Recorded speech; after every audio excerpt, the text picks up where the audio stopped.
নমস্কার বন্ধুরা, গৌরীপুত্র গণেশের ব্যাপারে আজকে তোমাদের সাথে কিছু শেয়ার করব। যেটুকু আমি জেনেছি, যেটুকু আমি জানি সেটাই। আর আমি বুধবার দিন না কোনো এরকম শুভ দিন পড়লে এই কাজটা কিন্তু করে থাকি। বুধে পা যেথা খুশি সেথা যা। বুধ তো হচ্ছে গণেশের দিন, তাই না?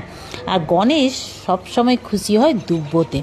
তো আজকে আমি লাল সুতোর মধ্যে দুব্বো দিয়ে 5টা রো নিয়েছি লাল সুতোর, আর হচ্ছে 5টা নিয়েছি দুব্বো। তো গাঁট বেঁধে গণেশ আমার দুটো মূর্তিও, গণেশ দুটো, আর আমার ঘরেরও দুটো গণেশ।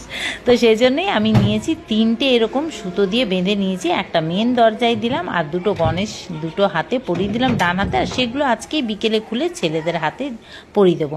যাক, যেটা মেন কারণ সেটা বলছি, আমাদের মানে আশেপাশে যত প্রাকৃতিক জিনিস আছে, মানে যাই হোক না কেন সবুজ জিনিস, সেগুলো কিন্তু সব মহাদেবের সৃষ্টি। শুধু একটা জিনিস বাদে, দুব্বোটা। তো যাই হোক, দুব্বোটা হচ্ছে হরি বিষ্ণু রোম থেকে উৎপন্ন হয়েছে। হরি বিষ্ণু রোম থেকে উৎপন্ন হয়েছে।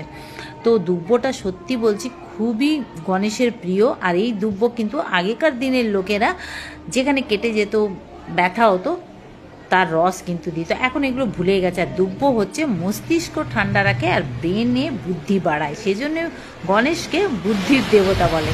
যাই হোক, আমি তোমাদের সাথে